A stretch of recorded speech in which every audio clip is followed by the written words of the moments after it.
అధికారం కోల్పోయి 14 నెలలు అవుతా ఉంది. 14 నెలల్లో ఎక్కడా కూడా కేసీఆర్ గారు తెలంగాణ రాష్ట్రంలో ఉన్నటువంటి ప్రజలను రిప్రజెంట్ చేస్తూ మాట్లాడినటువంటి దాఖలాలు లేవు.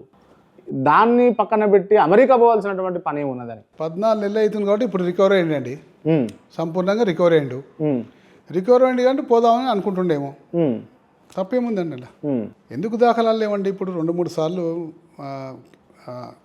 టీఆర్ఎస్ భవన్లో మీటింగ్ పెట్టిండ్రు, మాట్లాడిండు. కార్యకర్తలందరినీ కూడా ఉత్సాహాన్ని నింపిండు.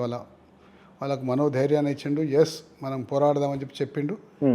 అంతా దిశానిర్దేశకం చేసిండు. ఇలా సంపూర్ణంగా ఆరోగ్యం కోలుకున్నప్పుడు అమెరికాకు కొంతమంది పిలిచిండ్రు. అమెరికాకు మీరు రావాలని చెప్పి వాళ్ళని పిలిచినట్టు సంగతి నాకు తెలిసింది.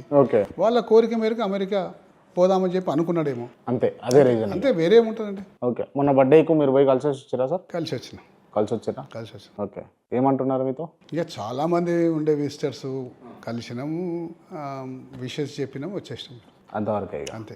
రైట్. ఈ ఎస్ఎల్బీసీని బీఆర్ఎస్ ప్రభుత్వం బీఆర్ఎస్ పార్టీ నాయకులు చాలా మంది నాయకులు కూడా క్లియర్గా రాజకీయమే చేస్తూ ఉన్నారు. మీ హయాంలో క్లియర్గా కాళేశ్వరం కుంగిందా లేదా? ఎందుకు ఎస్ఎల్బీసీని మీరు ఇంతగానో రాజకీయం చేసి ప్రజలను ఎందుకు డైవర్ట్ చేస్తున్నారు అంటే? మేము ఎక్కడ రాజకీయం చేయలేదండి. ఎందుకు చేయలేదంటే ఒక పెద్ద ప్రాజెక్ట్ జరిగినప్పుడు ఏదో ఒక చిన్న పొరపాటు జరుగుతుంది ఖచ్చితంగా. ఎక్కడ కూడా మేము రాజకీయం చేయలేదు. ఎక్కడ కూడా మేము దాన్ని తీవ్రంగా కూడా విమర్శించలేదు. ఒక్క విషయం మీకు గుర్తుపెడతా అండి.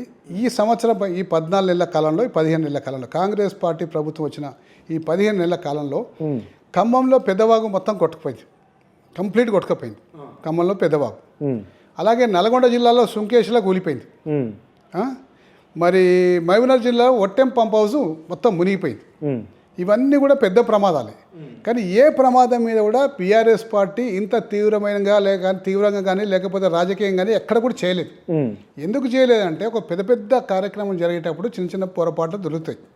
కాంగ్రెస్ పార్టీ మాత్రం కాళేశ్వరం అంత పెద్ద ప్రాజెక్ట్ కడితే ఒక్క దగ్గర పిల్లర్ కుంగిపోయి క్రాక్ వస్తే దాని మీద ఇప్పటికీ రాజకీయం చేస్తూనే ఉంది.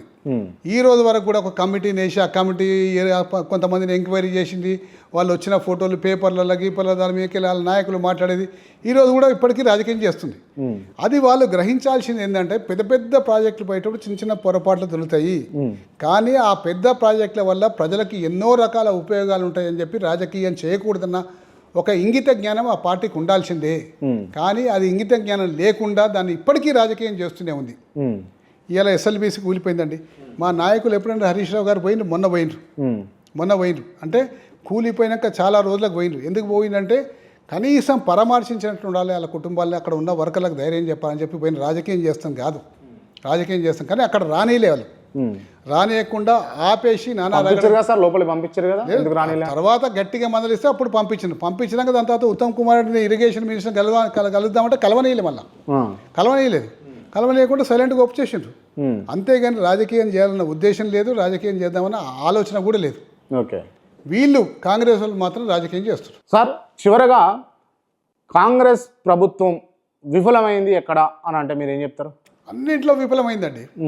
అన్నిట్లో విఫలం ఎందుకైందంటే ఇప్పుడు ప్రజల యొక్క సమస్యల మీద ఫోకస్ చేసి వాటి మీదనే వాళ్ళ సమస్యలు తీర్చాలన్న ఇంట్రెస్ట్ ఉంటేనేమో బాగుంటుండే.